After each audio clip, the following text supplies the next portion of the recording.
Thank you for calling the Browns Emotional Support Line. Press 1 if you're blaming the refs. Press 2 if you're blaming the quarterback. Press 3 if you're blaming the head coach. Don't worry, we've got you. 1410 Wing AM, the only station where it's safe to scream into your radio. All right, everybody, we welcome you in live here on a Wednesday, the Justin Kinner Show, presented by Frickers. Frickers, your home for fun food, sports, and spirits. Jason Fitz from Yahoo Sports. He's going to join us coming up here around the corner. We'll talk all things college football. I want to open up with college football. I've had fun at the expense of Notre Dame all week. I've had fun. I think that what they have done is they've looked like complete fools this entire week. And I can sympathize with any program that misses the playoff. Ohio State's missed the playoff on a few occasions. Some years I didn't argue it. They didn't deserve to be in. Other years, like 2018, that was that one-loss Ohio State team that they lost to Purdue. I'm not going to play dumb and act like that's not a big deal. But, they put up 60-plus points on Michigan. They dominated every one of their non-con opponents. They dominated the Big Ten, but they got left out. And it is what it is. But, they let an Oklahoma team in that year that was giving up 45 points per game. That was the Baker Mayfield Oklahoma team back in the day. But, I get it. There are times where it's frustrating when your team misses it. But for them to act the way that they did, it's ridiculous at the end of the day. So I started thinking, okay, what teams, where would you rank them where would you rank Notre Dame's absence from this year's playoff? They believe that they've been screwed over by the College Football Playoff Committee. I guess what I'm curious is, where would you rank their absence from the playoff amongst the biggest screw jobs in the history of the College Football Playoff? Do you think that they got screwed over, I guess, is the other big question. I don't. So I put together a list of, to me, the top 5 screw jobs in the history of college football when it comes to the college football playoffs. Which programs in the history of the playoff got screwed over by the committee the most in the history of the playoff, dating all the way back to 2014? All right, so I put a list together for those watching live on the Justin Kinner Show Facebook page. There you have it. The top 5 college football playoff screw jobs in the history of the playoff. I'll start at number 5. I mentioned it already. Okay, I mentioned it already. Ohio State back in 2018.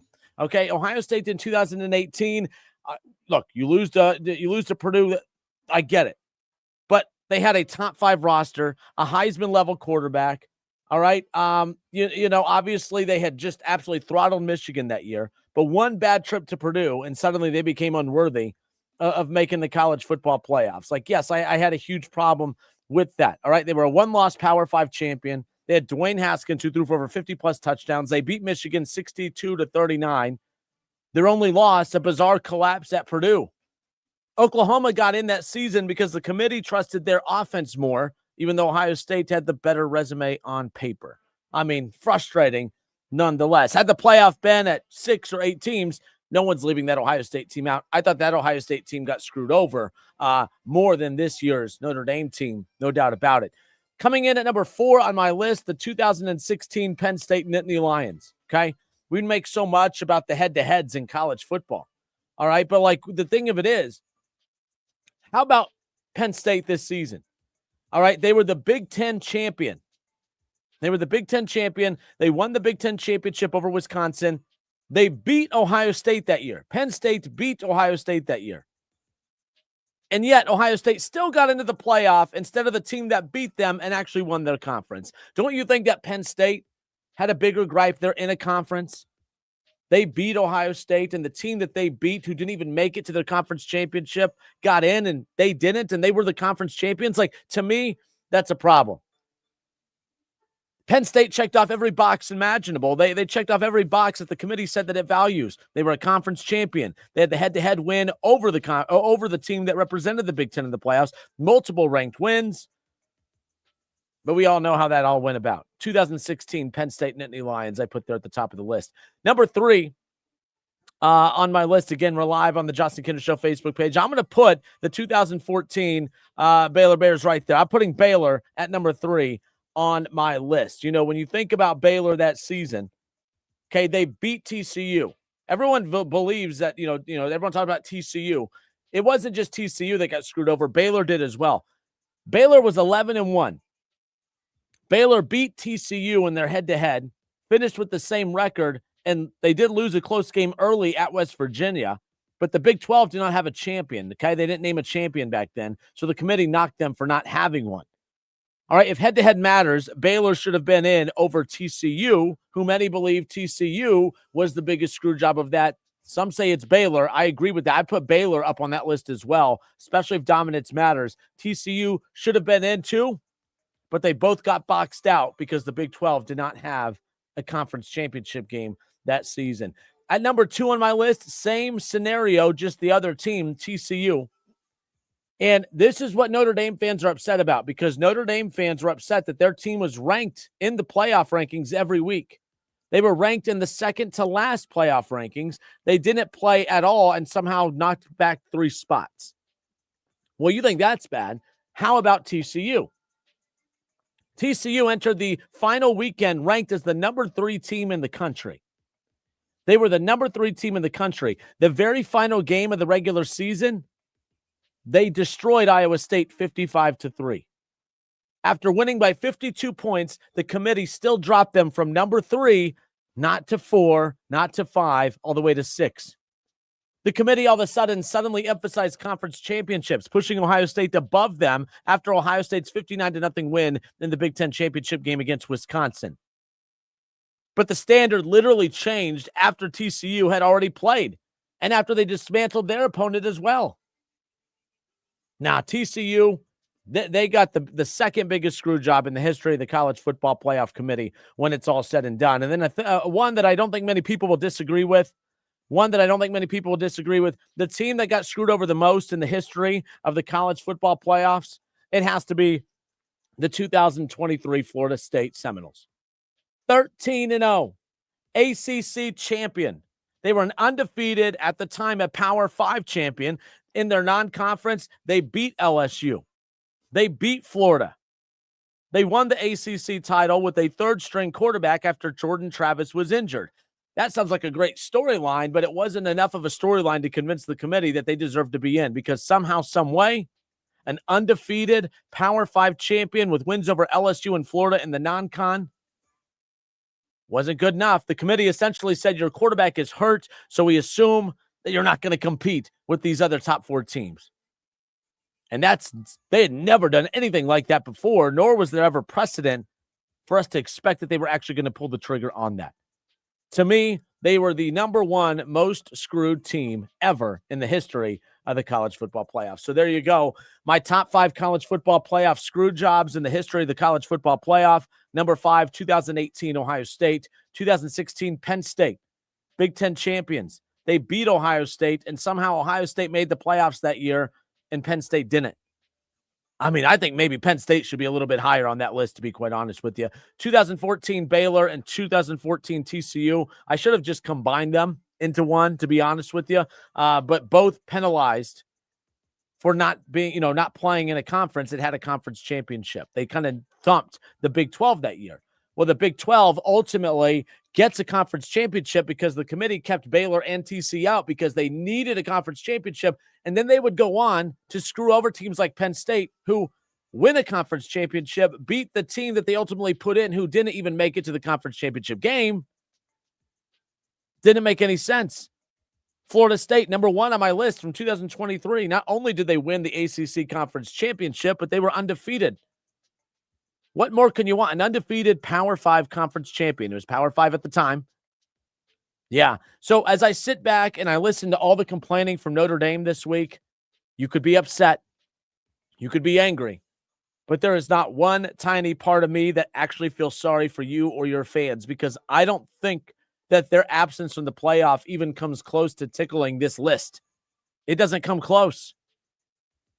They're not screwed over. You could sit there and say, well, the committee had them at 9 and all of a sudden they got knocked out. Imagine being TCU. You're ranked number 3 in the second to last college football playoff rankings. You dismantle your final opponent by 60 points. And they not only do they knock you out, you went from 3 to 6. Guys, stop. Notre Dame, you're not a victim. You're a bunch of crybabies. You're a bunch of bums. Get in the conference. That's all I got to say. We're going to talk about this with Jason Fitz from Yahoo Sports coming up next. The Justin Kinder Show. Let me know what you think in the comment section. Top 5 college football playoff screw jobs. What do you think of this list? We'll put it on the Facebook page so you can weigh on it as well. But I am curious, is there a team that I'm forgetting on here? Would you put Notre Dame on this list? I just can't stomach it. I think that there were many more teams throughout the history of this playoff that got screwed. I would not put Notre Dame in that conversation. Check out the list. Let me know what you think. We'll be joined by Jason Fitz when we come back.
All right, everybody, we welcome you back. Justin Kinner with you here. The Justin Kinner Show presented by Frickers. We opened up the show. We kind of created our own list, the top 5 college football playoff screw job list. I mean, you remember the Vince McMahon, Bret Hart, Brett screwed Brett. Well, who screwed who? Did Notre Dame screw Notre Dame in this situation? I mean, that's the fun we've been having with all of this, of course. But hey, I was wrong. I thought when we got out of the 4-team college football playoff era that nobody would care. Are we going to be as passionate about the 9, 10, 11, and 12s as we are about the 5 missing out on the 4? Well, I guess I was wrong, and I guess a lot of people are wrong because this seems to be as passionate and as drama-filled as what it was when the 14 playoff era was here. And joining us now to talk about that, as well as our Bengals and Browns and NFL and all the other top headlines in sports, our friend Jason Fitz from Yahoo Sports. Jason, welcome in, sir. How are you? I'm great, and look, I think you're right. For right now, everybody's as passionate, but it has to do with the how that all this went down, right? Like, because we've got 2 group of 5 teams in that clearly aren't 12 of the best teams in the country. Like, I've never really loved, like, my long sense hill that I'm dying on that nobody cares about is I want 12 best. I don't care if they all come to the Big Ten. I don't care if they all come to the SEC. I just want 12 best. If we're going to force automatic qualifiers, then I want some sort of qualifier for that automatic to be in. So there was never a world where I wanted the ACC champion or these group of 5 teams in because they don't belong. So I think part of why everybody's screaming so loud this year is that because it's just who got in versus who was left out that people are going to have a problem with. Yeah, and you and I were talking a little before we went live today, but it seems like it's not that Notre Dame got left out. It's how they got left out that seems to be what irks a good pocket of Notre Dame supporters, or in this particular situation. The problem I have, and look, you used to work at ESPN, you know how that whole ordeal worked with the build-up, the show, 4 weeks out, everyone tuning in. I feel like, I don't know the last time I tuned in to watch that show. I used to care when it was 4 teams. I don't care now because it is what it is. I feel like that show, and maybe not so much the show, but just the fact that they put out the rankings weeks in advance, starting in October, that seems to be the bigger problem here. If that ranking show or the rankings coming out a month and some change in advance and the build up to the final selection Sunday, if that gets wiped out, is there as much drama? Is this as much of a big talking point as what it's turned into? Not at all. And look, in fairness, full disclosure, I hosted the digital version of that show. Every year I was at ESPN. So right after Reese interviewed the committee chair, I got him. It was me and Mike Golick Jr. and Christine Williamson. So we hosted that show together for years. And we often joked when we came into it, how we're going to make this interesting. Like, we know who the top 4 teams are going to be, right? But the problem, to your point, is that we get these rankings early. And, the Notre Dame mishap to me is, I've done the mock committee. I've gone into the Gaylord Texan where you vote on a previous year. And the way they do this is they take groups of 3s. So they vote on 1 through 3, and then they figure out how to rank them. Then the next thing they do is they vote on 4 through 7, and they figure out how to rank them. Then they directly compare 3 and 4. So they go back and they the top and the bottom. That's how they do it in all these little chunks. And I think that's what Yurchek was trying to explain to the world very poorly when he said that Miami and Notre Dame hadn't been head-to-head. They hadn't really had to have a conversation about Miami and Notre Dame in the same conversation. But it feels dirty and gross to have had Miami below Notre Dame all of this time. And then because there's one team in a slightly different spot, now all of a sudden you say, well, we never really talked about him at the same time. It's the process. And to your point, you could just get rid of the show and then none of us would know that. Here's my only one pushback. For everybody that's listening to this that loves college football, think about how often when you turn on ESPN in the middle of the day, if you turn on Get Up, you turn on First Take, for the last month, they've been arguing about this, the college football playoff rankings on Tuesday and Wednesday. The rankings give non-college football playoff platforms a reason to talk about the sport. So as Pat McAfee has said many times on his show, we'd love to talk more college football, but the numbers show people don't listen to it. Like, I got to say that loud enough for everyone. Like, if you don't have an ESPN broadcast of the college football playoff on a Tuesday night, there is literally no reason that they are going to talk about the sport on Tuesday or Wednesday, because I've hosted college football live for the network. The numbers on Tuesdays and Wednesdays aren't very good, right? So that is part of the downfall. If you get rid of the rankings, you get rid of a month worth of buildup to this thing and a month worth of conversation and growth for the sport. Yeah, and that's funny. I'm not comparing what we do in Dayton to the national scale of which where you work and where you worked at ESPN, but you would think our local book here for fourth quarter is always, and I'm always amazed by this because it's football season. You would think that that would be your biggest book. Our book always takes a hit around this time because we used to be so Ohio State centric. We don't talk Ohio State as much as we used to. Now, we're not going to talk about Ohio State versus Grambling State. We're not going to talk about keys to the game, the drama. So we really didn't talk a whole lot of Ohio State this year, as crazy as that sounds. There wasn't a lot of ups and downs, but we used to force feed it, and the numbers showed that. Now we lean more NFL and college basketball because we have Dayton here and Wright State and others. So the numbers reflect that that's what our viewers and listeners want to talk about. So it is interesting you bring that up, that college football doesn't technically move the needle as much as what you would think, but you do need to kind of have that realm in there to a certain capacity. So they say all the time, second most popular sport in America. By eyeballs, yes. But by sports talk radio metrics, no. All day, every day, it is not, unfortunately. I wish it was, as much as I cover it, as much as I love it, I wish it was, but it just isn't. But if it bleeds, it leads in every medium. It's true, as with that phrase, as far as it goes. And right now, the drama with Notre Dame, we've talked college football all week, but it hasn't been about the matchups. In fact, I have, for those watching on the Justin Kinner Show Facebook page right now, these are the matchups. I don't even think we've broken down, oh man, what happens if Ohio State runs into Texas A&M or Miami? Indiana, could we set up we haven't even talked about that. We're talking about the drama with Notre Dame being left out. I got to be honest. If Notre Dame would have made it, I wouldn't have cared. I wouldn't be passionate like they have no business being in. Them being left out still doesn't bother me. I don't think that they had any top quality wins. USC wins not bad, but the two good teams they did play, they lost. No conference championship, all the low-hanging fruit. To me, the biggest problem I had with all of it is the way that they handled it. I'm not a fan of them opting out of the bowl game. Their athletic director just seems to be going on any show possible to continue on what many deem as throwing a temper tantrum at this point. Where are you with how Notre Dame and the fallout of this has kind of handled it and navigated through it? Well, bowl games for Notre Dame are going to be a little bit lose-lose this year, right? Like, yes, the argument here is the kids will get the experience. I think there is weight to that. I once told Michael Luke Jr., I don't think bowl games matter. And he said, I had teammates that had never left the state before. So to them, it really mattered to be able to go in a bowl game. Like, if you don't like it, don't watch it. That's fine. I also see where Notre Dame turns around and says, great. So if we go in and we play uninspired in a bowl game, people will just use that as a narrative of why we didn't belong in the playoffs in the first place. So it's sort of lose-lose. I don't love the precedent it sets.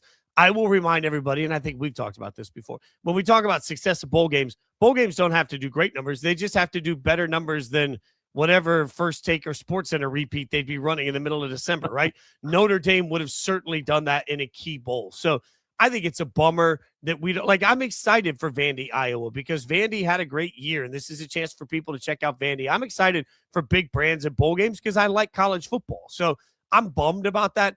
I think this Notre Dame reaction, though, is it's interesting, particularly because they've also now revealed that contractually this can't happen again. Like, contractually, if they finish in the top 12, they are guaranteed a playoff spot after this year. So I cannot believe that the powers that be have agreed to that, but this is the one time you're doing this. So if this is the one time it's going to happen to you and you already know that you have writing in place that will prevent it in future years, calm down and go play a bowl game. I agree with you on that. Why do those provisions exist, by the way? Because I'm not a fan of that either. I don't think anyone is. I mean, I guess if your team benefits from that, great. And look, if you're ranked in the top 12, the chances of you being left out are pretty slim. And I know that sounds crazy because look at this particular situation, but a lot of things had to play out right. Like, they could have lost one of those two, still would have been ranked at probably 8th. I mean, the bottom line is you're not going to be left out more often than not. You're going to be left out like this. I don't like these provisions. I don't even get why, as you said, the powers that be would agree to them to begin with. And I'm sure other teams knew, programs knew, but if they didn't know and they know that Notre Dame has that provision, you bet your ass Ohio State, Alabama, Georgia, and the other powers and the other power schools, they're in there trying to get that provision put in their contract as well. And at this point, forget the committee, forget having to, having to make the playoff. Everyone's just going to be in the playoff, and none of this just makes any sense now. Right, and that's the hardest part about it because you're 1,000% right. And you can't tell me Texas isn't looking around saying, fine, we want the same exact thing here. And I realized, this is all done to keep Notre Dame football happy in the concept of whatever the playoff was going to look like. But ultimately, at what cost, right? You have to keep the SEC happy. You have to keep the Big Ten happy. Everybody knows that. If Notre Dame is not happy, I guess my question is, then what? Like, the SEC and the Big Ten can go off and start their own thing. Like, Notre Dame can't do that. There's only one of them. So they're negotiating by themselves from a position of power, and that makes no sense to me. Ohio State, last we talked, we were preparing for Michigan. They beat Michigan. Then they set up the 1-2 in the Big Ten championship game in Indianapolis, of course, at Lucas Oil. And Indiana, to their credit, I'm so crazy about Kurt Signetti. I think the guy's a whack job, but I think he's great for college football. He's a character. College football needs more characters, especially with the guys like Nick Saban and others who have departed, and Urban that have departed the sport. It's crazy, though, because they've beaten Michigan. They've beaten Ohio State now. They've beaten Penn State. They beat Oregon. And people are still doing this. Yeah, but I don't know if I'm sold yet. Where are you with Indiana? Big Ten champions, undefeated, the number one team in the country. This is crazy at this point. Yeah, for me, I sat down in the corner of my couch for the Big Ten championship game, put my warm blanket on, sat there with the Christmas lights, and I remember very distinctly looking at the TV and saying, all right, prove it to me. And that's, right as the game was kicking off, and Mendoza gets knocked out in the very beginning, and I thought, well, there we're done.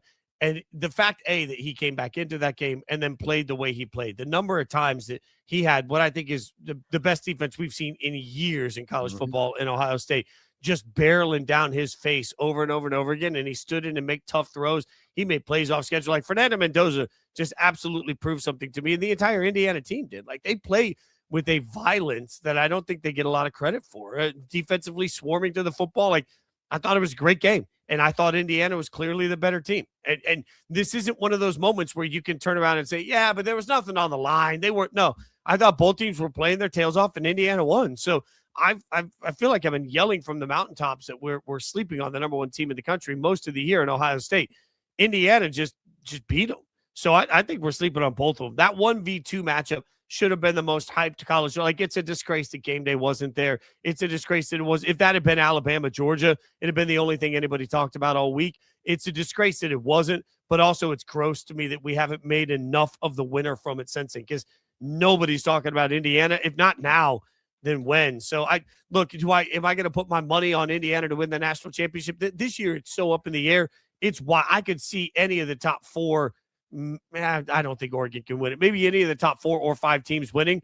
I wouldn't be surprised at all if Indiana won it. I just wonder what it's going to take for Indiana to get some street cred in this. I think it's going to take a first-round win over a team like Alabama, and then even at that, people are going to say, well, it's a down year for the Tide. Like, people are just finding a reason not to believe in Indiana.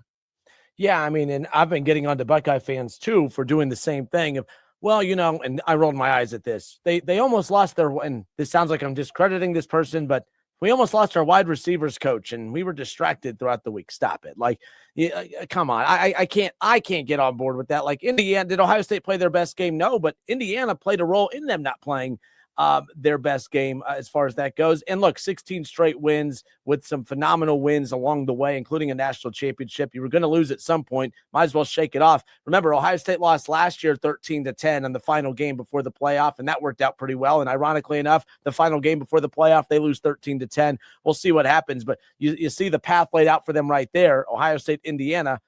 I mean, there's a good chance we could see 1-2 again in the national championship game when it all shakes out. Yeah, the only thing that scares me, Ohio State got the tougher draw because Georgia's over there, and Georgia is just they're going to take. I think they're going to take on A&M, and then they're going to have to walk through Georgia, and that's going to be that's just a beefy matchup. This Georgia team, not as good early in the season as I thought they should be. It took them a long time to sort of get defensively centered, but my God, for anyone that didn't watch the SEC championship game, the inability to run on this defense at all by Bama, they kept trying. They couldn't do it. Negative yards late in the game on that. Like, it's electric to watch Georgia play. So Georgia, Ohio State, I think could end up being the best game of the entire college football playoff if we're lucky enough to get it. Jason Fitz, Yahoo Sports. Last thing on college football as we wrap this up. Every year, there's enough of a program that throws a fit about something, and there's always a change. And it really was about a fit last year, but we saw last year they made an adjustment to the playoff without the auto bids or the auto buys going to the conference champions. They made a slight adjustment there. What's the next slight adjustment or major adjustment? Do you see this same format, same layout in a year from now for next year's college football playoff based on the reaction from what we've seen already? Throughout this process? No, I think two things will change. The conferences will look at their tie-breaking procedures to make sure they get the best teams into the conference championship game. ACC never really wanted Duke in that game to begin with. They wanted Miami in that game. A 5-way tiebreaker created that Duke situation. That's bad for the conference. They'll figure out a way to fix that. I don't know what the solution is, but they'll figure it out. And then I wouldn't be surprised at all to see a minimum ranking requirement for any team with an automatic bid. It's such an easy solution to say you're guaranteed if you win a conference championship and you are a top 20 team, you're guaranteed a bid. If you're a top 16 team, I wouldn't be surprised at all to see them force a guarantee tied into a minimum ranking just to avoid teams that don't belong. All right, two quick NFL things on the way out. Shedeur looks really, really good against bad teams, questionable against good teams. Cleveland announces that they're going to ride it out with Shedeur as their quarterback for the remainder of the season, which seems like the obvious logical choice. Big numbers, 360 yards this past weekend, 4 total touchdowns. How much of that were you impressed with? How much of it do you say, yeah, but it's the Titans? How do you feel about the Browns and Shedeur moving forward? So this goes back to the Titans-Raiders game a few months ago, or about a month ago. The Titans played the Raiders. This is the worst. I'm a Raiders fan. Everybody knows that. This is the worst Raiders team I've seen in my lifetime. Worse than the Jamarcus Russell years. This is the worst team I've ever watched play. And a buddy of mine that covers the Titans was on the field at the end of the Titans-Raiders game. And one of the Raiders coaches said to him as he was leaving the field about the Titans, that team I just saw is the worst team I've ever seen on a football field in 25 years of coaching. That I just want people to have context of how bad the Titans and Raiders are. I think they are, although they've won some games, I think they are respectively each 2 of the worst teams we've seen in modern football history. So I want to believe that this is some big moment for Shedeur. I just want us all to be patient. Let's see the rest of the season instead of anointing anything, because same message. I've been consistent on this. Falcons fans were blowing me up a year ago. Oh, Michael Penix Jr. is the answer. And I'm like, y'all got 6 games. From 6 games, you've decided that he's the answer at quarterback. I like a little bit more proof of concept. Now we get midway through this year. Unfortunately, he gets hurt. But even before he was injured, Falcons fans like, I don't know if we got the guy. Like, it takes more than 3 games, 2 of which have been against 2 of the worst teams we've seen in modern football history, for there to be any sweeping indictment one way or the other on Shedeur. Like, this is not a great radio take, but I think we need to let the rest of the season play out. I think probably worst case scenario, if I'm the Browns, if I'm picking where I don't have a shot at a quarterback next year, I'm going to bring back Shedeur. I'm probably going to bring back Dylan Gabriel because I don't want to admit that I missed on a 3rd-round pick also. And I'm going to bring in another vet, and I'm going to let them all compete all offseason and see who can be my best starter next year. But I think the Browns are probably still a year away from knowing what they have at the quarterback position, because it's going to take more time, more time on task, more body of work to know where Shedeur is.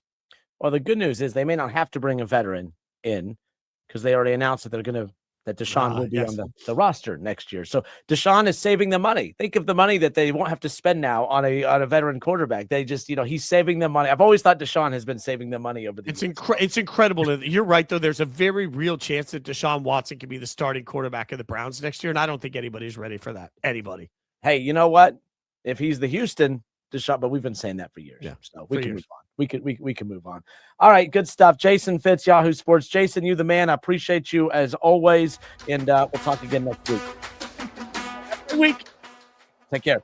All right, good stuff. The Justin Kinner Show presented by Frickers. Frickers, your home for fun, food, sports, and spirits. 937-518-1410. More of the Justin Kinner Show next.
Results may vary.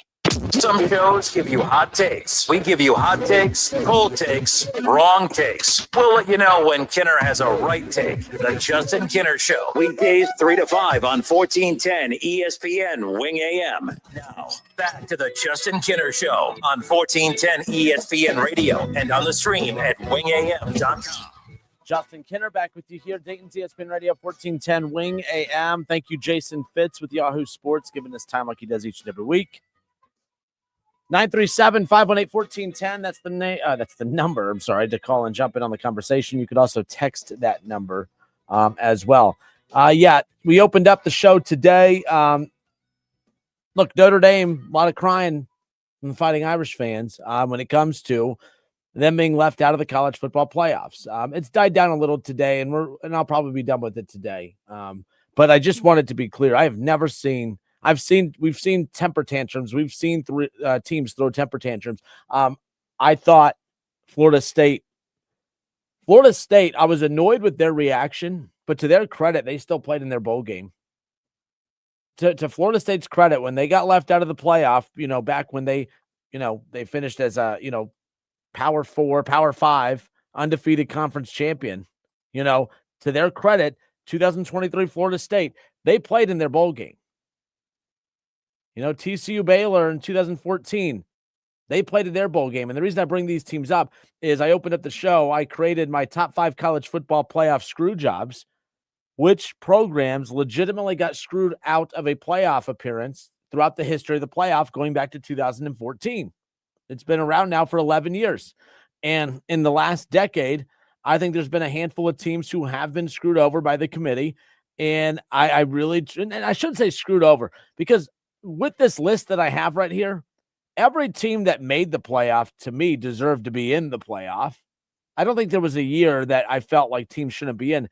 The one thing that the 12-team playoff was supposed to do was provide us the talking points of every team that deserved to be in is in.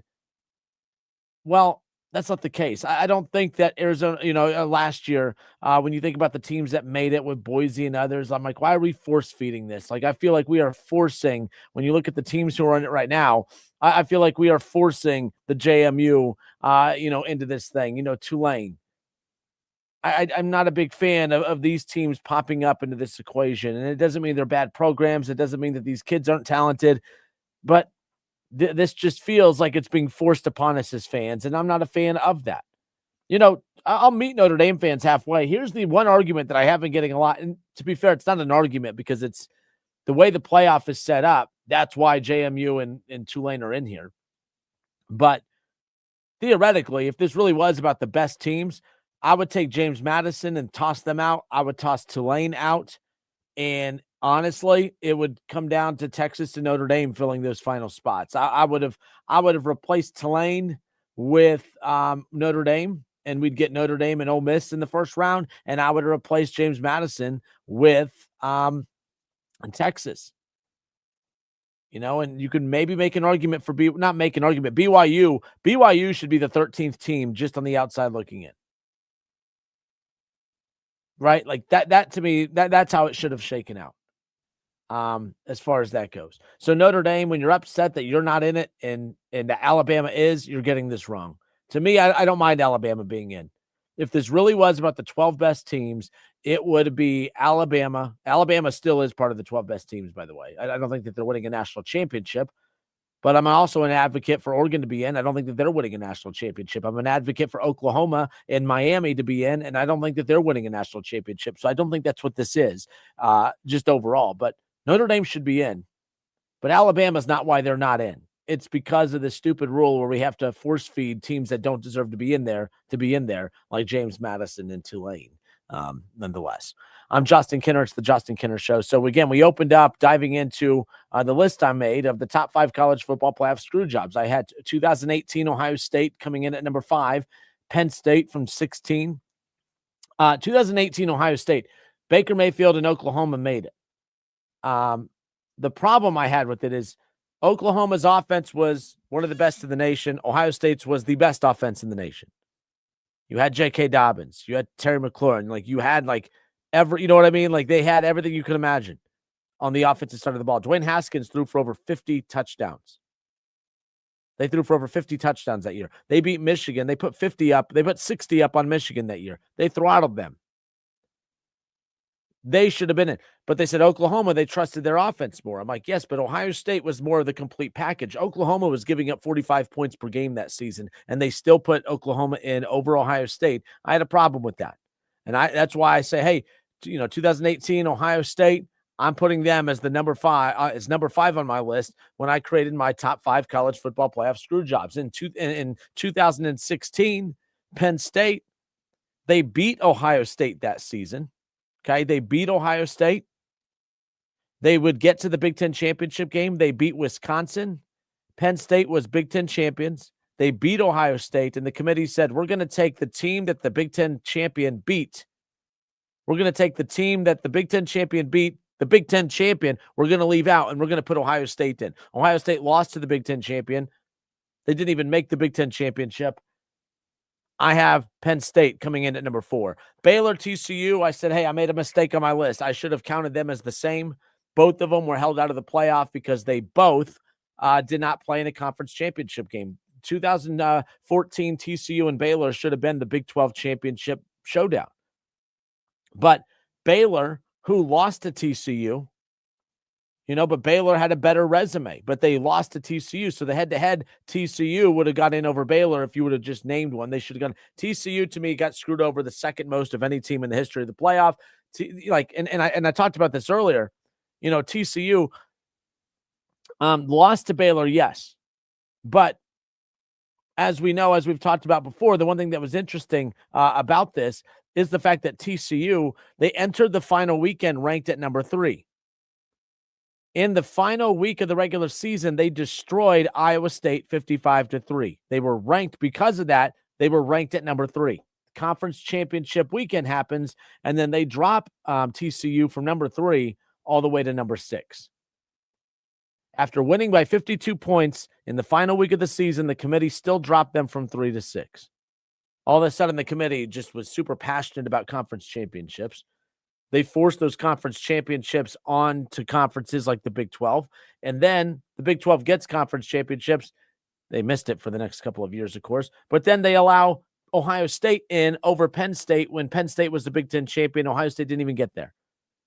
And the number 1 team on my list, of course, coming in on that is the 2023 Florida State Seminoles, of course. Undefeated, 13-0 ACC Power 5 champion. With wins over LSU and Florida in the non-conference. They won the ACC championship game, too. They won it, but they were without their quarterback for the last couple of games of the season, and they went from looking dominant to barely being able to move the ball, and the committee just said, you know what?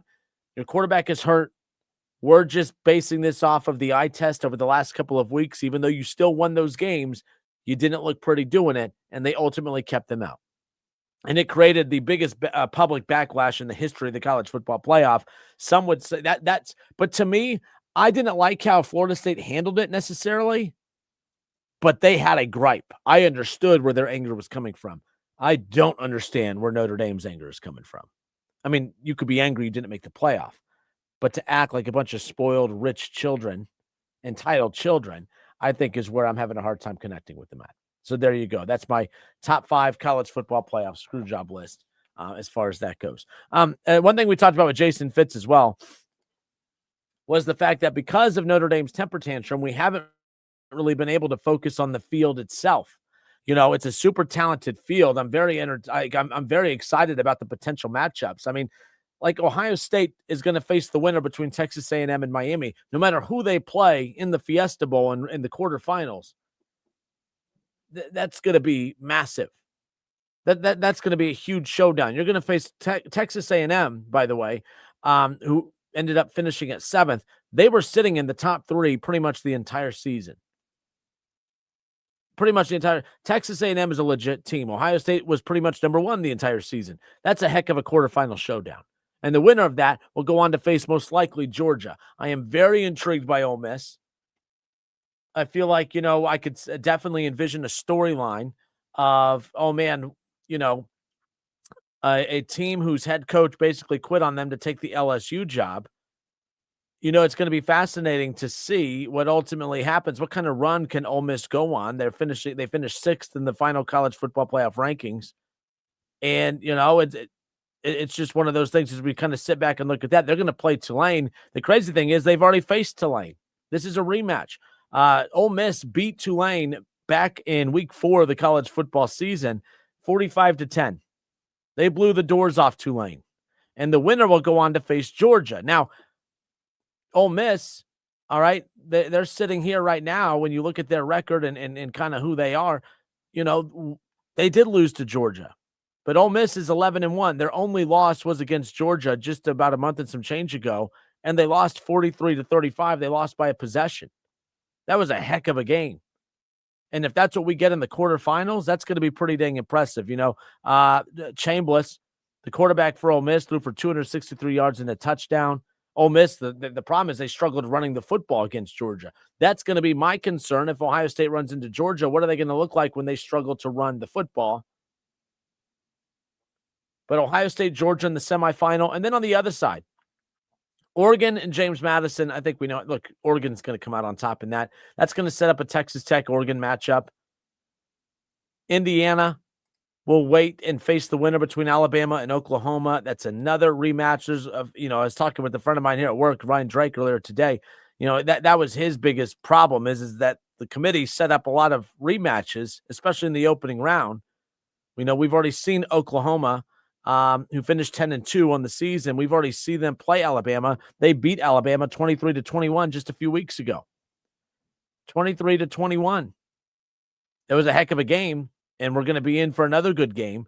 But Alabama, Oklahoma, the winner will go on to face Indiana in the first round. Potentially Indiana, Alabama, Oregon, Texas Tech in the quarterfinals. Then you get Indiana against Alabama. Like we talked about this with Jason, I do feel like because it's the Indiana brand, I don't think we don't respect the brand. Since Curt Cinetti has taken over, Indiana has only 2 losses. They lost to Notre Dame last year in the playoff and Ohio State in the regular season. And they haven't lost at all this season. But since Curt Cinetti has taken over, he took shots at Penn State, he took shots at Michigan, he took shots at Ohio State. And to his credit, he's beat Ohio State. He's beat Michigan. He's beat Penn State. They went on the road and they won by double digits at Oregon earlier this year when Oregon was the number 3 team in the country. And now here we are 2 years into the Curt Cinetti run. And in year 2, Indiana is undefeated. They are Big Ten champions and they didn't beat Iowa. They didn't beat Purdue to win their Big Ten championship. They won the face of the conference. And yeah, I find a lot of people doing this. I still need to see it more. We've seen them beat Michigan already. We've seen them beat Penn State. We've seen them beat Oregon. We've seen them beat Ohio State. And I do feel like, and maybe I'm guilty of this too, we're all kind of sitting back saying, I kind of need to see them beat Alabama or Oklahoma for me to buy in and believe. But very well easily could see another rematch in these playoffs between Indiana and Oregon in the semifinal. Could potentially see Indiana versus Texas Tech. Who knows? But the bottom line is those are the potential matchups right there. Could see Georgia, Ohio State in the semifinal with Indiana and Oregon in the semifinal, or Oklahoma and Oregon. Either way, a lot of really fun matchups that we're going to get to watch and follow throughout this playoff nonetheless. Okay, we spent a lot of time on yesterday's show on the Cincinnati Reds. Very disappointed in the Reds. They did not close the door. They did not close the deal. I'm sorry. They definitely closed the door. They could not close the deal, so they closed the door on the Kyle Schwarber sweepstakes. Again, they offered Kyle Schwarber 5 years, $25 million per. 5 year, $125 million. Couldn't get the deal done. Nick Kroll came out and said they were not going to turn their attention towards any other expensive free agents. But the Reds all of a sudden are being mentioned as heavy suitors to land 2 of the top trade pieces this offseason.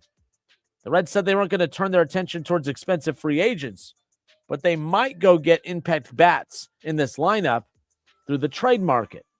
Who are the players that the Reds are linked to? We'll discuss when we come back. It's the Justin Kinder Show presented by Frickers. Hour 2 coming up next.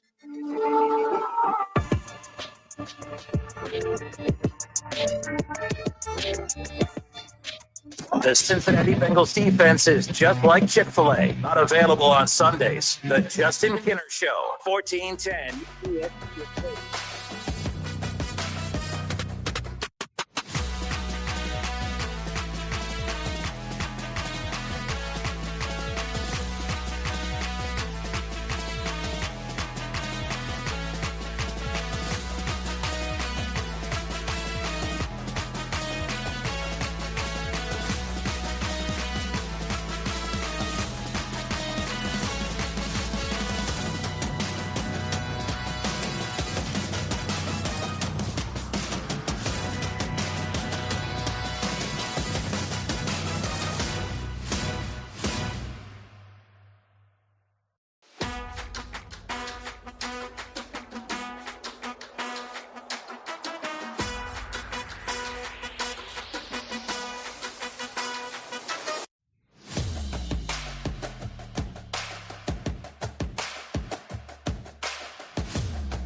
on the water, see how much you can save at 1-800-PROGRESSIVE and Progressive.com.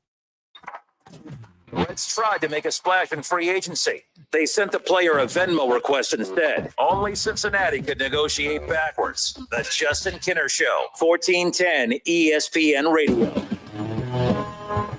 Justin Kinner back with you here, 1410 ESPN Radio. Yeah, yesterday, just a bad day for Reds fans. I mean, so many Reds fans, and I truly believe we're all hesitant and skeptical to even start to get excited about the idea of Kyle Schwarber ending up in Cincinnati. I was one of those skeptical fans. And then I started buying into it because, the Reds could have put a squash to this. They could have put an end to this. But why go in on a guy that you don't have a chance to get? Because the only thing you risk a lot, actually. What you end up doing is you end up leading your fans along, thinking that you're actually going to do something that we all knew you weren't going to do, but then we started thinking, well, maybe you'll do something different because you have a generational talent in Elly De La Cruz. You have a great rotation. You have Hunter Green. You have a Hall of Fame manager in Terry Francona.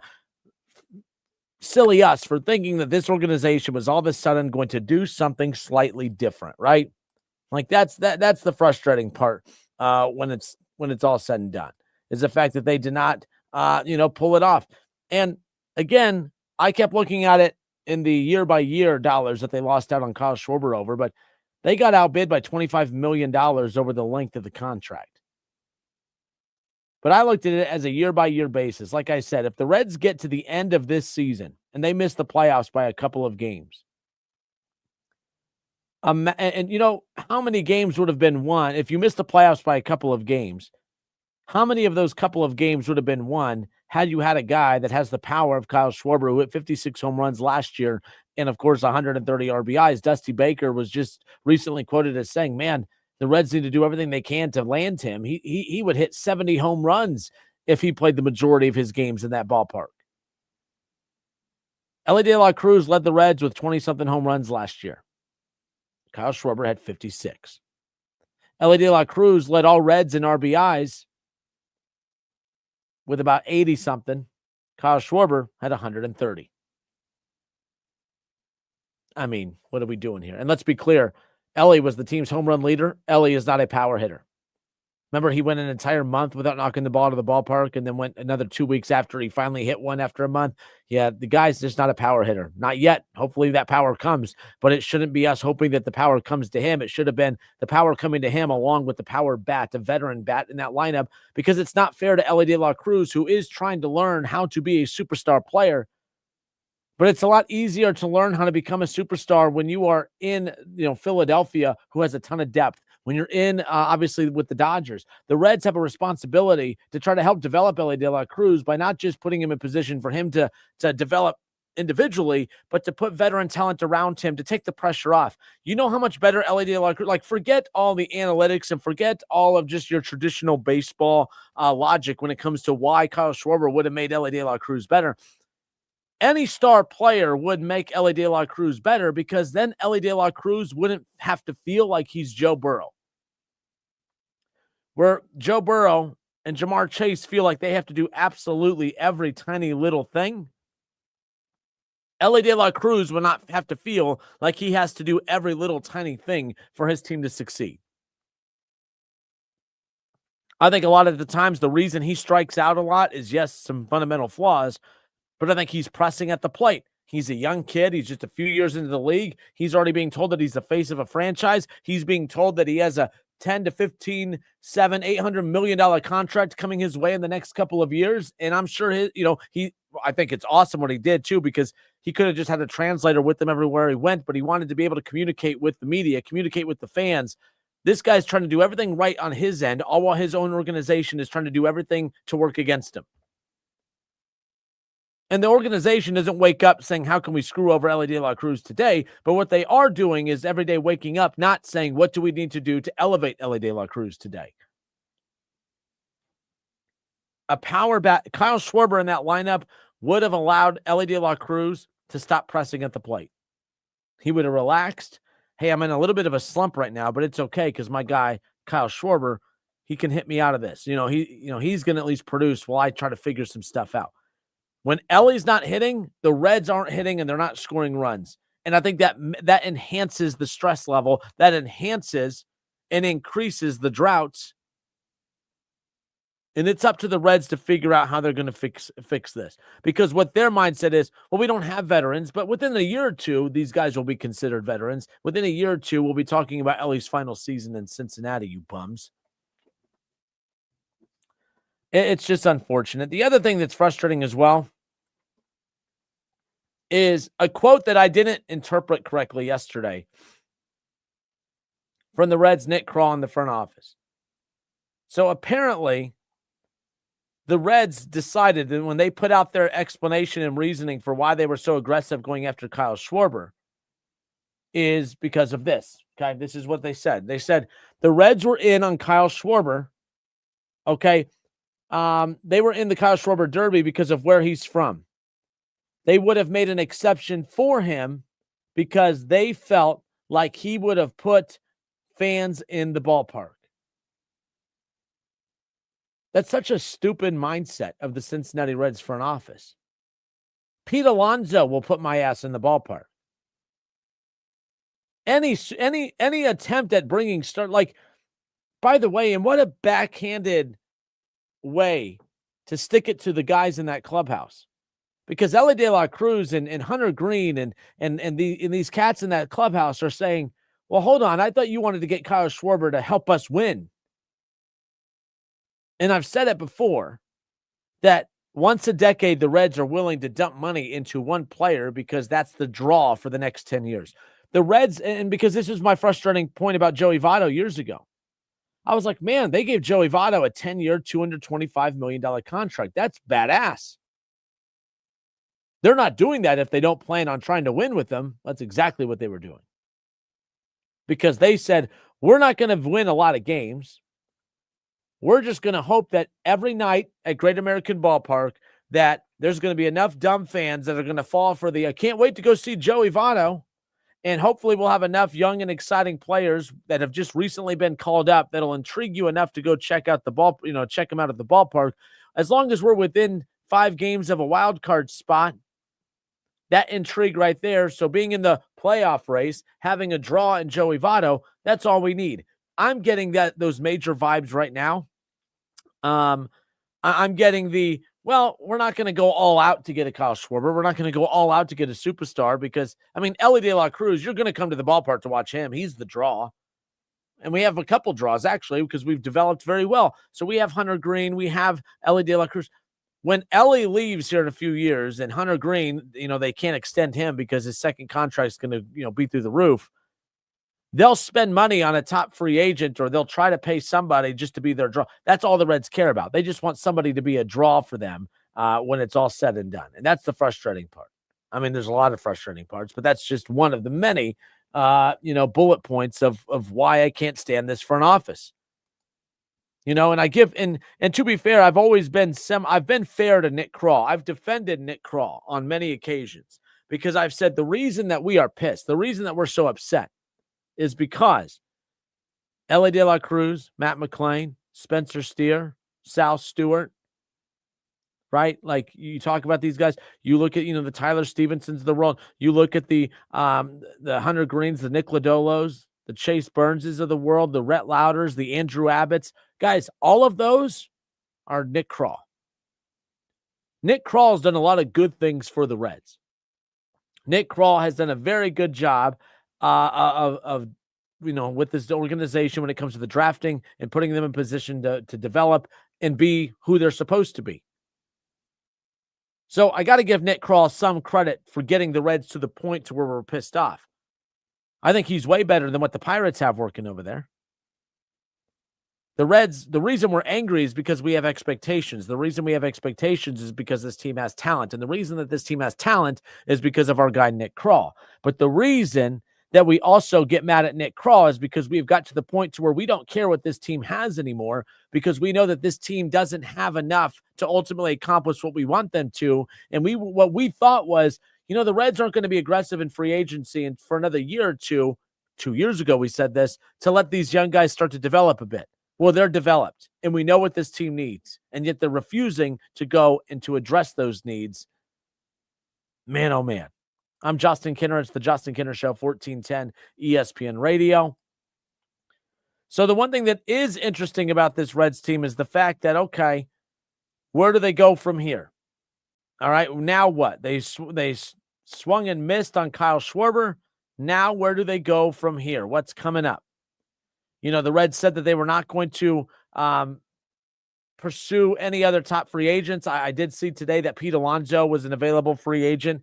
You wanted a power bat in Schwarber. You could have got a power bat in Pete Alonso. A great first baseman for you. And the Orioles got a 5-year, $155 million deal done with him. That was just north of 30, 35, or 35 mil a year, in that range. So to the Orioles' credit, it came out yesterday that the Pirates offered Kyle Schwarber 4 years, $100 million, $25 mil a year. The Reds offered Kyle Schwarber 5 years, $125 mil, $25 mil a year. We all know that he ultimately signed with the Phillies on a 5-year, $150 million contract at $30 a year. What we also found out after yesterday was that the Phillies agreed to that deal with Schwarber, but that Schwarber's team went back to every other team to see if anyone would match what the Phillies would do. The Reds declined, the Pirates declined, and the Orioles said yes. The Orioles said, we will match what the Phillies are offering. Ultimately, Schwarber, who I do think wanted to be a Red, decided to stay put in Philadelphia because the difference was $25 million. But to the Orioles' credit, this is why I appreciate the Orioles. The Orioles didn't say, well, we were able to scrounge up enough change to match their offer of 5 years, $150 million. And since we lost out on him, we're not going to, they could have said, they took that $150 million that they were going to use for Kyle Schwarber after they struck out on him. And the Orioles said, all right, well, let's go get Pete Alonso. And they gave that same money to him. It's basically what the Reds did with Joey Votto back in 2012. You remember Watt Jocketty? Used to be with the Cardinals. He comes over to the Reds. Albert Pujols, Cardinals legend, was about to become a free agent. The Reds had cleared enough money to give Albert Pujols 10 years, $225 million deal. The Reds were positioning themselves to go get Albert Pujols. Could you imagine Albert Pujols in Cincinnati at that ballpark? That would have been unreal. So what ended up happening is the Cardinals offered, the Angels offered Albert Pujols more money. The Reds didn't land Albert Pujols, so they took the same money that they laid out for Albert Pujols and basically just slotted it over and said, Joey Votto, do you want this? And the Reds got Joey Votto for that money. So I thought that that's what happened here. The Reds offered, obviously, 5 years, 5 years, $25 million a year per. I thought they would take that exact money and use it elsewhere. And that's not the case.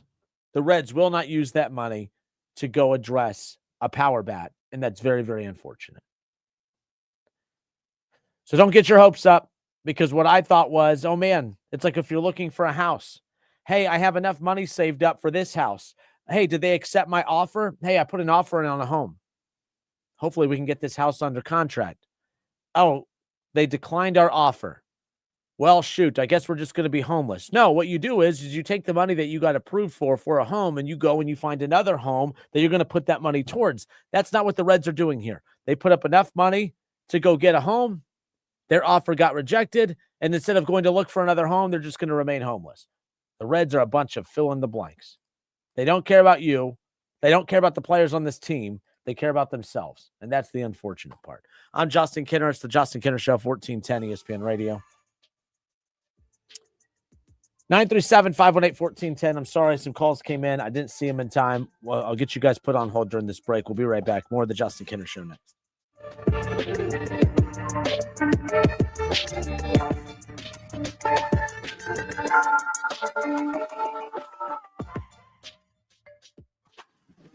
The Reds spend money the way Kinner eats salads, rarely and reluctantly. The Justin Kinner Show, right here on 1410 ESPN Radio.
Fitz invented something new, wallet load management. They rest the bank account like the NBA rests its players. A Justin Kinner Show, right here on 1410 ESPN Radio.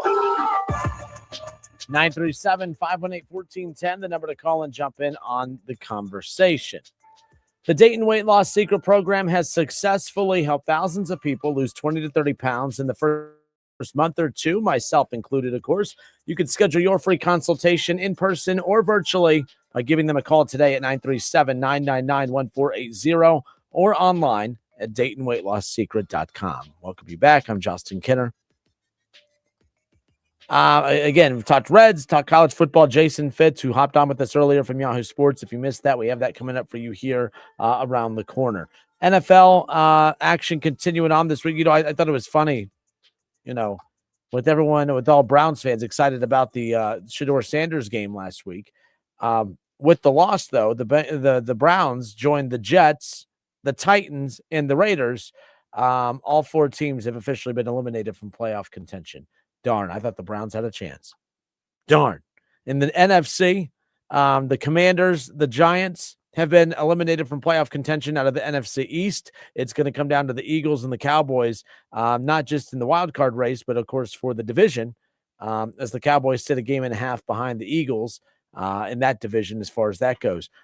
The NFC North, the Vikings have not been eliminated yet, but they are 5-8. They're looking up at, of course, the Lions, who are 8-5. And the Lions, I remember when the NFC was so bad, teams with losing records were winning some of those divisions. Teams with losing records were hosting playoff games.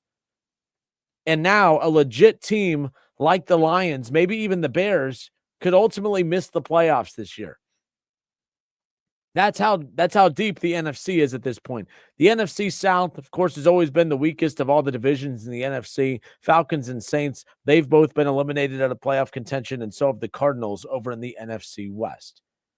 The Rams and the Seahawks both have the best record, tied for the best record in the NFC at 10-3 apiece. The Tampa Bay Buccaneers with Baker Mayfield lead the way in the South at 7-6, tied with the Panthers at 7-6.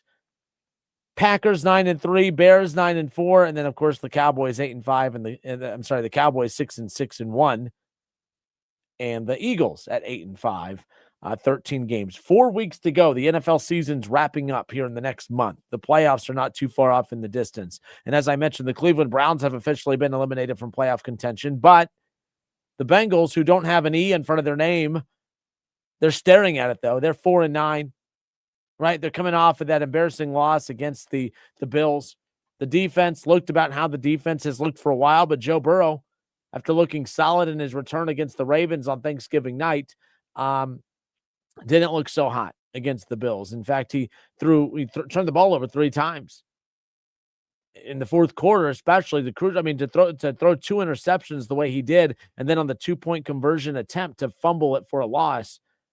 Not a good look for Joe Burrow, who of course, is trying to continue to keep his name in the conversation with the Josh Allens and Lamar Jacksons and the Patrick Mahomes and even the Jalen Hurts, who Jalen Hurts is not having a good year, but he's a Super Bowl MVP. Lamar Jackson's a 2-time MVP. Josh Allen just won an MVP. Patrick Mahomes, I think he's done a couple things in the league. Joe Burrow trying to keep his name up there with those guys, but yet continues to miss the playoffs, continues to be injured, and just can't get it done. The Bengals have so many other issues, though, that's not as much of a talking. Joe Burrow gets let off the hook because the Bengals have so many issues. Everyone says, well, it's not Joe Burrow. It's not Joe Burrow. But Joe Burrow plays a role in it. Joe Burrow has played a role in many losses.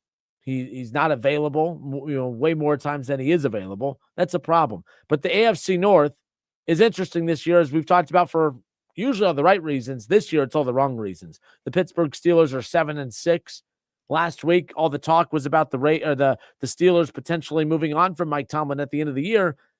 Then they get a win over the Ravens. They're 7-6, sitting atop the division. Not only does it look like Mike Tomlin might extend his 500 win streak at this point, but they may very well win this division because the Baltimore Ravens, their 1-4 start, their 1-5 start was chalked up a lot to, okay, they were without Lamar Jackson, and they had a ton of injury. They had a ton of injuries. I'm sorry, on the defensive side of the ball, but they've started to get more healthy. You've had Lamar Jackson back, but Lamar Jackson looks like a shadow of what he used to, winning those MVPs. And Lamar was fantastic last year. Probably should have won an MVP last year. Josh Allen ultimately won it, but I thought Lamar's year last year was more impressive than his previous MVP.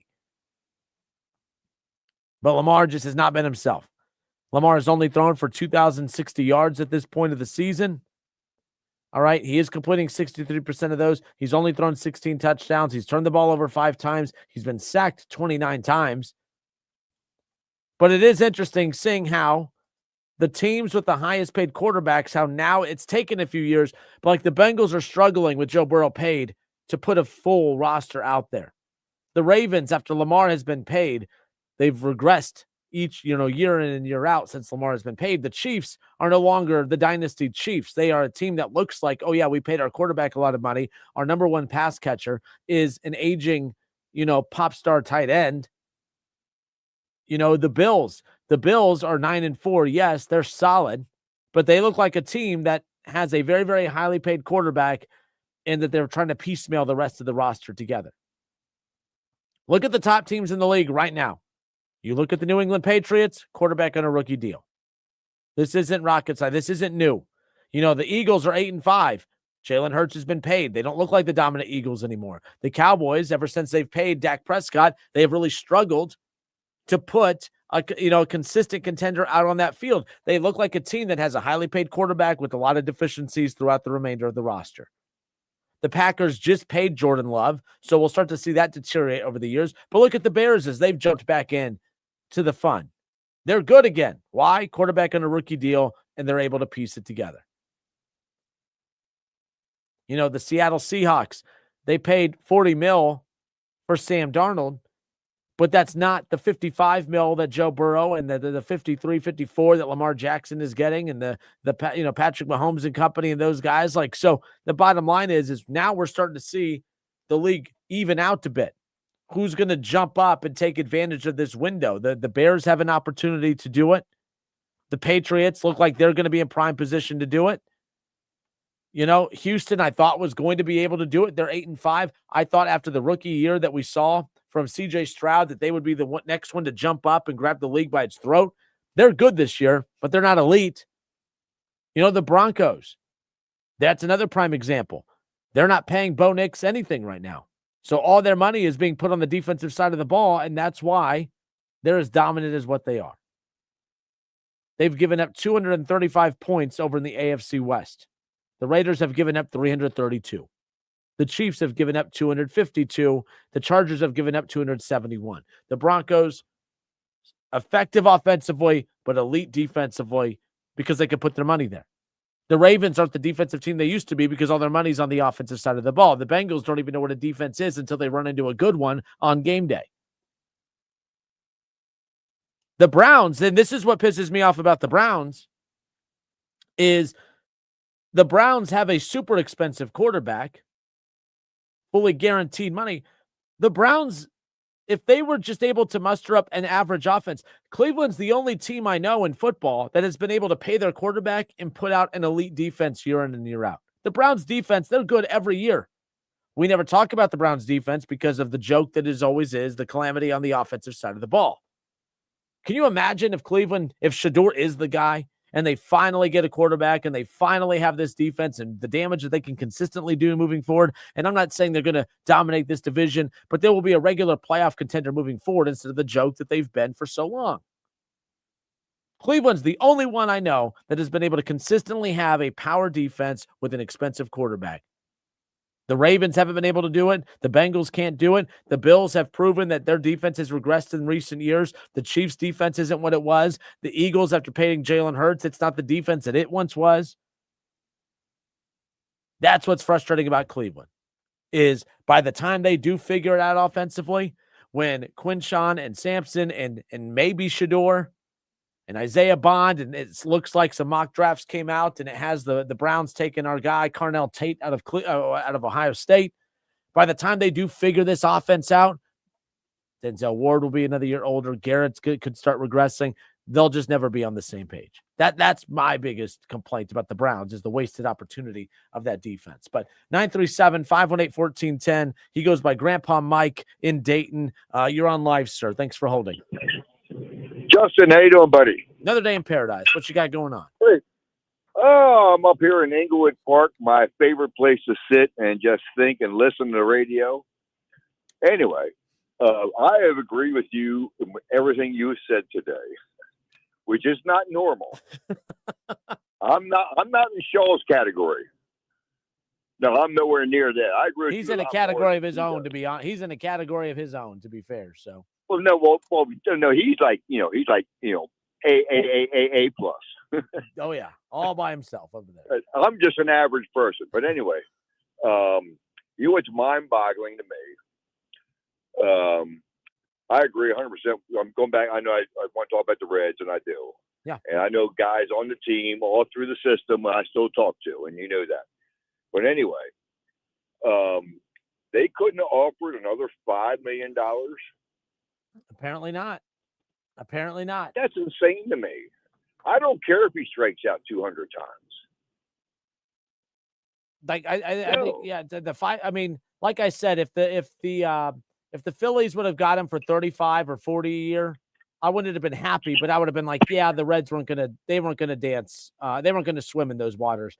But for $30 million a year, that's kind of what I expected him to go for anyways. And I figured the Reds would have expected that to be the case as well. So for them to be shocked, like, why even get involved if you know you can't do it? I have a huge problem with the fact that they bailed out with $5 million being the difference. And some people say, well, it's 25 over the length of the contract. The Reds aren't giving it all up at once. It's on a yearly basis anyway. So they literally gave him up. They gave up on him because of $5 million this year and for the next 4, which is the window of which they'll be competitive to begin with. It just doesn't make any sense to me. Actually, it does. It's the Reds. And didn't they say they supposedly offered Alonso a contract? I have not come across that. I would be surprised. I mean, if they did, well, I'm sure it was the same exact Baltimore deal. Signed him. You know how I have my ties to Baltimore growing up there, and I hate the Orioles. I still do. They went out and signed Alonso for $155 million for 5 years. Yeah, the money that because the Orioles had contacted the team of Schwarber and said, hey, whatever the Phillies offered you, we'll offer you that as well. Schwarber ultimately picked the Phillies. They did match it. They did match it. It came out today that they matched it, that they would match whatever the Phillies gave them. The Reds would not match. The Pirates would not match. So the money that they had saved or put away to get Kyle Schwarber, they ultimately just turned their attention towards Pete Alonso. And kudos to them because that's a heck of a get. And the Reds, that would have been a brilliant get for them. No. Yeah, I agree. But then I did hear today that supposedly on a different radio station, listen to sports stuff, that the Reds are involved with possibly trading some prospects to get a medium average hitter, but with power. I have no idea who they're talking about. But I heard that they were talking about there were like 2 or 3 different guys they were talking about. Well, I have no clue. You'll know that before I ever do. So Ken Rosenthal today said that, and again, I don't know what to make of this, but the Reds are exploring trade options for the second baseman of the Diamondbacks and Ketel Marte. That's massive. If you get him. I mean, if you have Marte and Ellie De La Cruz, and I still think Ellie should be in the outfield, but between that and then who they have at center field all day. The Reds, if they do land Marte, they would have the most athletic infield of any team in baseball if they would be able to pull that off. So McLean goes bye-bye, right? Yeah, unless you move McLean to short. I would move McLean to short. That's where, I mean. Oh, Justin. Where would you move McLean? Kid Arroyo coming up. They got to let this kid play. They got to give him a shot. So I've seen him play. All right. The shortstop. I mean, I know he's coming up through the ranks, but at some point you need veteran players that can get out there and actually play. And I'm hoping that McLean actually turns back the clock and returns to what he was his rookie year and not what he was last year. Because last year was a nightmare. That was not good last year. Oh, that was a nightmare. Yeah. It not was good. Totally. And actually for a lot of those guys in reality. But across the board. Put McLean at short, put Ellie in center, put Friedel in left, keep Marte in right. Marte at right, but especially at third. Who's your first baseman? Who's the first baseman? Stewart? Spencer Steer last year, statistically, from a defensive standpoint, was phenomenal at first base last year. From the advanced analytics tell you he did. He was a Gold Glove finalist. He was a Gold Glove finalist at first base. Oh yeah. Well, okay, have Stewart train behind him because Stewart can still play some third, but not as effectively. He's not going to replace the guy they got from Pittsburgh. I mean, he's the best defense. I mean, Brian Hayes is the best third baseman in baseball defensively. Oh yeah, he's the best. I don't care if he hits 200. Yeah, so that's why I'm like, everybody else got hit 260. So if the Reds do go pull the trigger, and I doubt that they do, but if they do go get Marte, from the Diamondbacks, and they pull that off, I think that's pretty phenomenal, because if you have Brian Hayes at third, you have Marte at second, and Ellie, even with his flaws at short, that's the most athletic middle infield of any team in baseball. Now, is it the best? I don't know, but I would love that. So the other guy they're looking at, Mike, is the second baseman, Brandon Lowe, over at the Rays. I'm assuming it would take less to get Lowe than it would to get Marte, and I wouldn't be surprised if Lowe ends up being the guy that they pull the trigger on. Okay, what do you know offhand what his averages are, like batting and stuff like that? For the kid from the A's? No, I do not. Let me go. No. The guy you said from the Rays, right? Lowe? Yeah, Lowe from the Rays, yes. I have no idea what his averages, his stats are, stuff like that, because that's important to me. I mean, that's important to the Reds and everybody. I mean, yeah, I think it's just good, yeah. But as far as Lowe goes, again, Josh Lowe, like last year, as far as that's concerned, he hit 220 last year. This guy has Reds written all over him, Mike. This guy has Reds written all over him. Timeout. Stop. 220. 220. Stop. Forget it. Yeah. I don't want any parts of it. He hit 220. 270. I'll be happy. Yeah, but he hit 220 with 11 home runs and 40 RBIs. Mike, he's as good as a Red. What's that doing for me? No, it ain't doing anything. But that's what I'm saying. He's as good as a Red. That's the problem. And so yeah, because I'm with you. They it's embarrassing. So Marte for the Diamondbacks. Oh my gosh, he hit 283, hit 28 home runs. That'd be a gold mine. Yes, I would love him. And if you have to ultimately give up, Hunter Green. Now let me ask you, to get Ketel Marte from the Diamondbacks, you're having to give up Hunter Green. I don't see how you would have. I don't see how you would not have to. I don't agree there. They got enough talent in their system, pitching wise. They can give up a couple of prospects who are close and keep Hunter. I know Hunter. I love Hunter. His mom and dad are two of the most impressive people I've ever met in my life, and I'm 71 years old. But anyway, I keep Hunter. I want to see Hunter healthy all year. Yeah, but he's never been healthy any year. That's been the concern. Is not one year. He has been on the IL every year. Give him one more year. Well, they still have him for another, 2 years, 3 years? Isn't it to 28? I mean, yeah. Oh, yeah. They still have him for another 3 years. They have him for another to 29. So 28. Well, either way. So you keep him, but there's other guys they could trade. There's a lot of them. They're loaded in pitching. But hey, you know what? I just came across this. I find this hilarious. I don't know why, but breaking news on 3 Sports and others have reported that Michigan has just fired their head coach, Sharon Moore. Really? Unless I just got on Facebook, yes. See, I stay off Facebook. I'm sorry. Well, this is the old Twitter machine. This is the old X machine. Wow. Yeah. Michigan. Fired Michigan coach. They fired him. Interesting. All right. Well, hey, I appreciate the call as always, Grandpa. I appreciate the time. I know this is the longest we've ever talked together. I'll be in touch. My Ravens suck. Oh, yeah. What's going on there? God only knows, buddy. Lamar's not healthy. I don't know what the hell's wrong with him, but he's not healthy. Yeah, I need.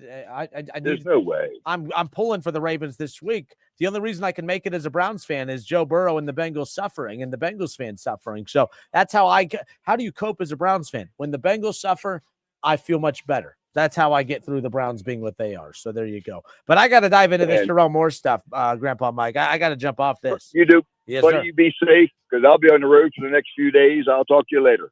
Take care. Be safe traveling. 937-518-1410. Jerome Moore, out of there. Oh, man, Michigan turning a new leaf. They decided, hey, you know what? We need just good, honest people running our program. What the heck happened? We'll be right back. Sharon Moore, Michigan, fires their head football coach.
Only at Target.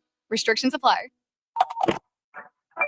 Thank you for calling Michigan Tech Support. For stolen signs, press 1. For mysteriously dropped headset communications, press 2. For a cheating scandal that Michigan hasn't been caught for yet, press 3.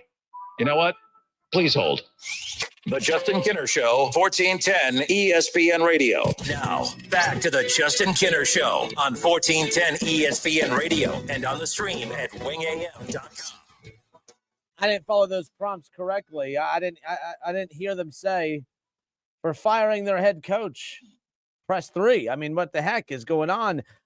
We welcome you back. It's the Justin Kinner Show. So this is breaking news. It just happened about less than 20 minutes, half hour ago. This is just according to a quick write-up on ESPN. There's more from On3 and others. But apparently, as we sit here right now, that team up north has officially fired their head coach, Sharon Moore. Michigan has fired coach Sharon Moore. Sources told ESPN's Pete Thamel, Dan Wetzel, and Adam Schefter. Adam Schefter, I'm tired of seeing his name pop up in college stuff. Like, he drives me up the wall. Adam Schefter, please just butt out. Like, ESPN there's so many really talented college football reporters out there. I have no clue why this egomaniac has to be involved in breaking news for college, but whatever. I know he's a Michigan guy. Adam Schefter is, so, whatever. But he does this all the time, and it irritates me. But let me reset here.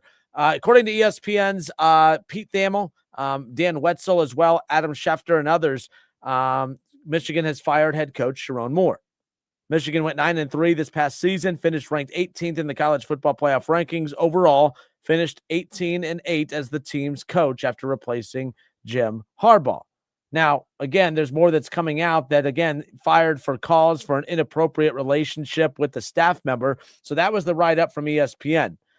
Nick Schultz with On3. This is the write-up that has a little bit more details. Says that Sharon Moore has been fired as the Michigan head coach, according to Pete Nakos with On3. He took over for Jim Harbaugh back in 24, led the Wolverines to 18-8 record in the full-time role, of course. Now, it goes on to talk about, Michigan and Moore moving on and having to, basically, like, the bottom line is, I'm sorry, I'm trying to skim through this, and you could tell I'm just filling time, just trying to find where in this article, as I just pulled it up as I went live, to be able to give more details on this. But it doesn't matter because they're also preparing for their Citrus Bowl matchup against Texas coming up on December 31st.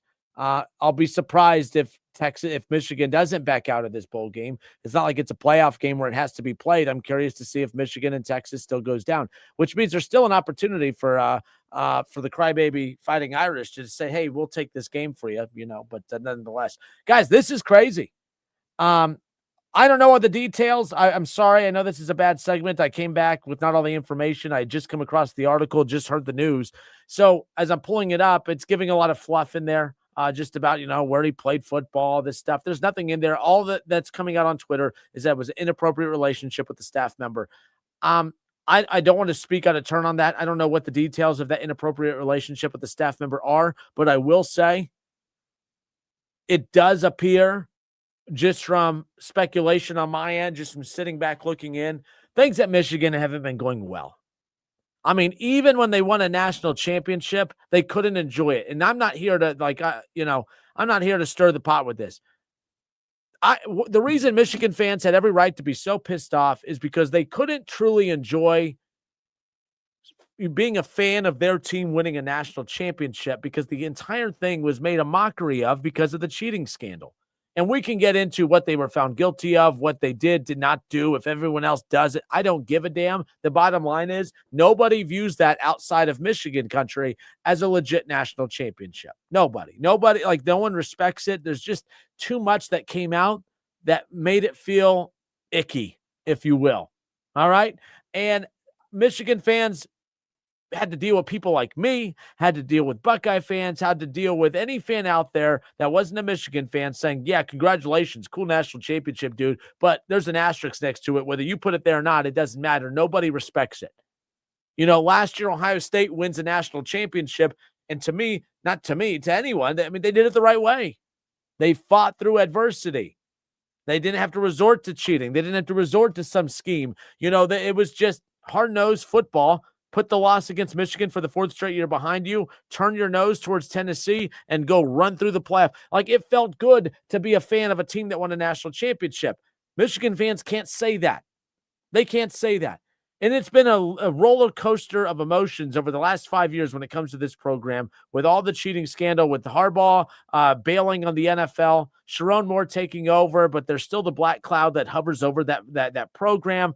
And let's be clear, I thought they had a get-out-of-jail-free card originally, and I thought that Sharon Moore had a great opportunity going to get the quarterback that they did. I thought, man, this is a great opportunity for them. To really kind of turn the corner. Sharon Moore with the quarterback that they had, right? When you go get Bryce Underwood, that was a humongous deal because Michigan with Harbaugh, they won a lot of games with some okay quarterbacks. They won a lot of games with quarterbacks that technically underachieved. And I know J.J. McCarthy won a national championship, but it's not like he was the sexiest quarterback out there. Like he didn't look good throwing the football as well as some other, elite quarterbacks in college football did. Now, I know he ended up getting drafted in the top 10, but we all see how much of a nightmare that's turning out to be. Bryce Underwood was an opportunity for Sharon Moore to grab college football by the throat and go in a different direction. The team would look different. It would feel different, but they'd still be winning, and they would be shedding themselves from the negative spotlight that was there when, of course, Harbaugh was there. My problem with the Sharon Moore hire, and this isn't Michigan hate, this isn't Ohio State fan, Michigan made a mistake hiring Sharon Moore and making him the head coach post Harbaugh, because what they should have done was completely separated themselves from anything Harbaugh cheating scandal related. Even to this day, we still look at Sharon Moore and say, yeah, I still see and feel the Harbaugh cheating era. I can't respect you because of that. And if I was Sharon Moore back in the day, I know it's tough to get a D1 college job, but let's not act like Sharon Moore would not have gotten an opportunity somewhere. If I'm Sharon Moore, I would not have even have taken that job, because he had to have known that the unknown of what was to come down, the hammer that could have potentially come down, and it wasn't a hammer. It was maybe a little, one of the little plastic hammers, a little toy hammer. It wasn't even anything, but he didn't know that at the time. I mean, he really risked being raked over the coals, and that's basically what happened anyways. My point of all of this is you had Bryce Underwood. You had an opportunity to reset. They didn't get better as the season went on, and I think that he's an expensive coach to get out of that deal with. So I think when it's all said and done, it's just one of those where they had to make an executive decision, and they fired him for cause, but they found cause. They found cause, and I think that's what's interesting about all of this is, if they're winning games, whatever this inappropriate relationship with the staff member is or whatever, I guarantee you the school overlooks it. But because you're losing, we want to get you the hell out of here. It was the same thing with Michigan State a few years ago. I just hate when schools do this, because when coaches like this are doing crazy stuff, the schools pretend to not have a problem with it if you're winning, but now they're morally outraged. That's why I was really expecting LSU to find something really bad on Brian Kelly, because I thought that they were going to do the whole, hey, we're firing Brian Kelly for cause now because we found something that we really weren't upset with during his time here, but now that we're looking to get out of having to pay him, this is what we found. I don't know any more information than what's out there. For those watching on Facebook and YouTube, I apologize. The camera just died on me. I must not have this plugged in right, but it doesn't matter. We only have a couple minutes left. Let's go to Shaw. Shaw, I know you're a Michigan fan. How you feeling? How you feeling about this? Shocked. There's been rumors now for a couple weeks that something was coming down the pipe. We were told from all the beat writers and everything that it was just hearsay and it wasn't true, but the smoke was getting, the fire was becoming hotter and hotter and hotter. The avalanche was coming bigger and bigger and bigger. And then the news came out today. It was actually, I don't know. I'd seen something on one of the boards that he was already fired earlier in the day, and it took until now to come out. But yeah, I don't know. Shocked. Don't know where they're going to go, because it was Matt Campbell's job. I don't know. that is weird timing. Yeah. I mean, and I think Matt Campbell. Yeah. Hey, how about Kerry Combs, baby? I mean, special teams coach. Going to get the Ohio State guy, No, look, this is weird. By the way, real quick, sorry, Shaw, on this, where are you at? Like, I feel like And again, I don't know the details of how inappropriate this is it just deemed inappropriate because you're not allowed to, obviously have a relationship with coworkers, or is this a thing that they're not really morally outraged by, but they were looking for a reason to get out from this? We say that there's nothing out there, but what if there is something out there? What if they have found something they like and they don't want to risk not getting it? The timing seems weird unless that they really are morally outraged by this inappropriate relationship, according to sources. From what I'm hearing up there, this is something that could have got back at the university if they didn't fire him. Oh, well, why didn't they just continue to support him? That's what they do. No, in all seriousness. Yeah. And so this might be a legit bad thing. Like like a Mel Tucker thing. So accusations. No, and I don't want to use the phrase, but like it could be potential accusations, not just, oh, he had a relationship with somebody. It could be accusations is what this could maybe be. All of it. I mean, yes, is my answer to everything you just asked. Like, it could be all of it. It could be allegations. It could be that they found that he actually was doing some things he shouldn't have been doing with a staff member. And by the way, he is married and has kids. And it's ugly. It's not going to look good at all. I mean, it already doesn't look good at all. But moving forward, moving this a little bit forward, it's very interesting because now the transfer portal is open for Michigan and everybody can leave. And that's the interesting part. That means Underwood, that means all of them. And they just had a very decent recruiting class come in. Now, what does that mean? So once again, Michigan's in shambles while Ohio State is running off to a national championship, possibly. And they're just making leaps and bounds while Michigan's falling further and further behind. It's the 2010s all over again. So I have no clue what they do here. I can't even think of a name that's out there. I mean, damn. The Brian. I mean, you're not going to go Brian, but and that's not a terrible. By the way, not a horrible hire, but it won't feel good because it'll feel like you're just forcing it versus whatever. Brian Kelly's a name. Chip Kelly. One of the Kellys. I don't know. I have no clue. Out of that bunch, I'd rather go Brian, but I really don't want Brian either. I don't know. And the thing about it is we're about to find out if what everybody up there always says. Well, the Michigan football coach comes open. It's one of the top 10 coaches, and anybody will take it. Well, we're about to find out because I didn't know of any other names that were in the carousel that were worth a darn. And most of the other coaches that you would have wanted have already signed somewhere. Now, I mean, I guess we're about to find out what this money really is worth, I guess. I don't know. Yeah, and you're going to hear the typical, you'll hear the Sabans. I've never believed the Urban thing, but Urban's always been, Urban apparently had this list and Michigan was secretively on it. Now, this is well before he got the Ohio State job, of course, but, right. Who knows? By the way, there were so many big jobs that opened up. LSU, Florida. I mean, Penn State's a big job. I wouldn't take Penn State over Michigan, but Penn State was available before Michigan. So you're right. We're going to find out, because it could be whoever coach takes this next job, it could be someone that's currently employed at the moment and they never thought about potentially leaving, but now it seems like a possibility. So who knows what's going to happen. Maybe Harbaugh comes back. Oh, no, he can't. No, that's not happening. We do know that. We do know that. But all right, NCAA's made that perfectly clear. But I went over. So, all right, Shaw, appreciate you. And I'm not letting you get a go blue in there for that one. But for those of you who just tuned in, yes, Michigan has fired Sharon Moore with cause. Inappropriate relationship with a staff member. We don't know the details. We'll know more on tomorrow's show. All right. Appreciate you guys. Thank you for tuning in. We'll do this again tomorrow. Until tomorrow, it's been the Justin Kinner Show presented by Frickers.